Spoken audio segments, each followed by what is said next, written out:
안녕하세요. 세일즈스쿨의 정팀장입니다. 자, 오늘은 야외에서 이제 촬영을 해볼 텐데 함께 또 자리 이동해서 얘기를 한번 나눠보도록 하겠습니다. 여기는 이제 광교 호수공원인데 저희 동네에 있는 그 공원인데 굉장히 그 산책로나 이런 그 풍경들이 좀 잘 되어 있어서 제가 좀 쉬고자 할 때 또 운동할 때 한 번씩 나오는 공원입니다.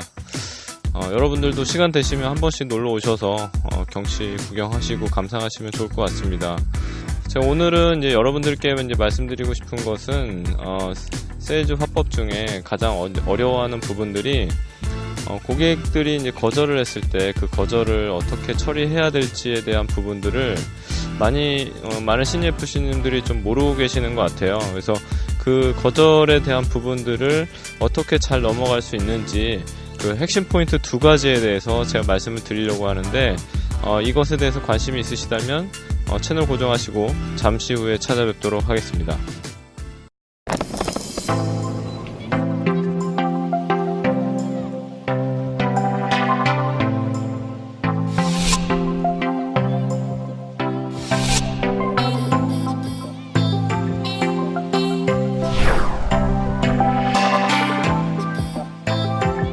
자, 그러면 본론으로 들어가서 거절 처리 화법의 핵심 포인트 두 가지를 말씀드리도록 하겠습니다.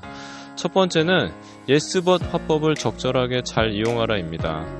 yes but 화법 많이들 들어보셨을 것 같은데 대부분의 FC님들, 그러니까 특히나 이제 신입 FC님들은 이 yes but 화법을 잘 실전에서 사용하지 못하는 경우가 있습니다. 고객이 반대되는 의견을 제시했다라고 해서 굉장히 불쾌해하는 마음도 있고 당황하는 마음도 있는 상황에서 그것을 적절하게 대처를 못하는 경우들이 상당히 많습니다. 하지만 고객들이 이제 그러한 질문을 했을 때에는 수용을 해주는 어떤 태도가 굉장히 중요합니다. 수용을 해주고 대신에 이런 것들은 어떻게 생각하시느냐라는 반대 의견을 제시를 하시는 게 좋거든요. 예를 들어서 미혼인 여성이 저는 아직 결혼도 안 했고 여잔데 사망보험금이 필요 없지 않을까요? 라는 질문을 한다라고 가정을 했을 때 FC님들께서는 보통 어떻게 대처를 하세요? 저 같은 경우에는 일단은 수용을 해줍니다. 그렇죠. 그렇게 생각하실 수 있습니다. 아직 미혼이시고 소득도 많지 않은 상황에서 종신보험을 이렇게 제가 가입을 하라고 권유를 드린 상태에서는 충분히 그렇게 생각하실 수 있습니다. 하지만 이런 경우를 한번 생각을 해보시죠. 고객님께서 예를 들어서 지금 가족이 없다라고 하셨는데 부모님은 있지 않습니까? 근데 부모님께서 예를 들어서 교통사고가 나셔서 지금 응급실에 있다라고 가정을 한번 해볼게요. 그러면은 고객님께서는 일단 병원으로 가시겠죠. 병원에서는 고객님께 부모님이 아직 인공호흡기를 단 상태에서 현재 가망이 없으니 포기하시는 게 어떻습니까? 라고 제안할 수도 있습니다. 그런 제안에서 고객님은 과연 어떤 판단을 하시겠습니까? 끝까지 한번 해보시겠습니까? 아니면은 포기를 하시겠습니까? 그냥 포기할 사람은 절대 없을 거라고 생각합니다. 당연히 끝까지 해보겠다라고 이제 말씀을 하실 건데 그러면 반대의 경우도 한번 생각을 해보시자라고 제가 말씀을 드립니다. 고객님이 교통사고가 나서 똑같은 상황이라고 가정을 할 때 고객님 부모님, 특히 이제 어머니께서 이제 그 상황을 보고 계셨어요. 근데 의사가 와서 어머니께 따님이 가망이 없으니 포기하시죠라고 제안을 한다면 그것을 포기할 부모는 아무도 없다라는 거죠. 근데 고객님께서 다행히 치료가 돼서 기적적으로 살아나셔서 해결이 되셨으면 그 중환자실에 있던 그 병원비 몇천만 원을 고객님이 직접 갚으시면 되겠지만 현실적으로 그런 상황이 됐을 때 살아나는 경우는 쉽지 않습니다.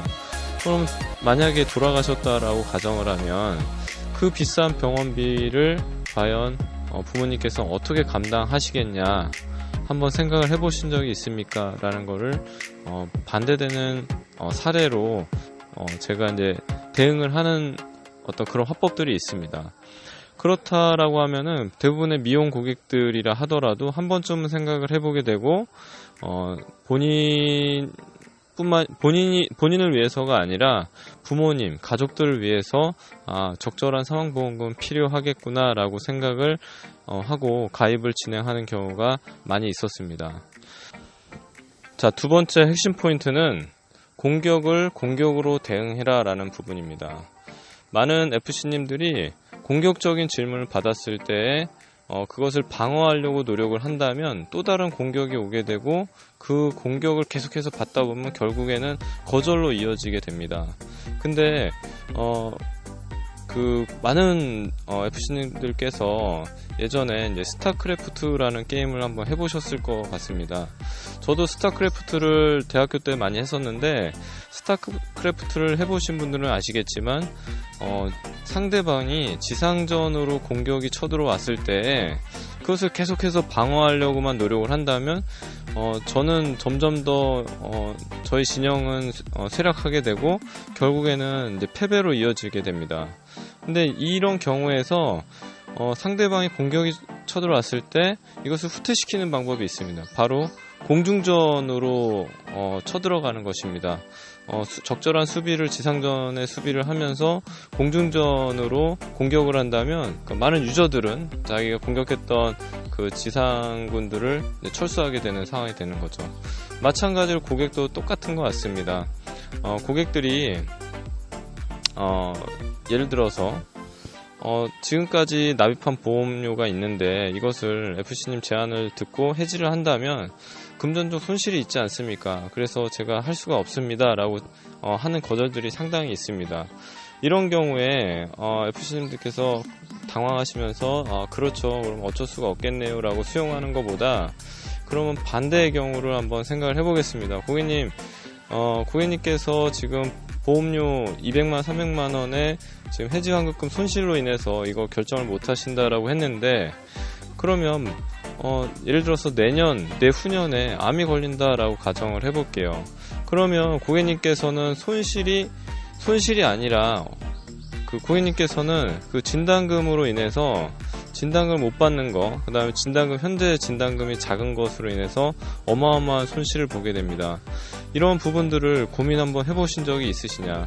만약에 내후년이 됐는데 암이 걸리신다면, 암이 걸릴 걸 확신하신다면 고객님께서는 어떤 선택을 하시겠습니까?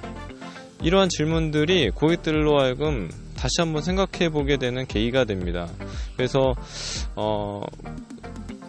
많은 신예 FC님들, 또 FC님들, 일을 좀 어려워하시는 FC님들이 공격이 왔을 때 그걸 너무 수비로 대응하려고 하지 마시고 공격이 왔을 때 공격으로 대응하려고 하는 그러한 화법을 구사하신다면 상당히 도움이 많이 되시지 않을까 생각합니다. 지금 비가 내려서 제가 계속해서 촬영하는 게 좀 힘들 것 같아서 오늘은 여기까지만 하고 마치도록 하겠습니다. 이 영상이 도움이 되셨다면 좋아요와 구독 반드시 부탁드리고요. 저는 또 다음 시간에 찾아뵙도록 하겠습니다. 감사합니다.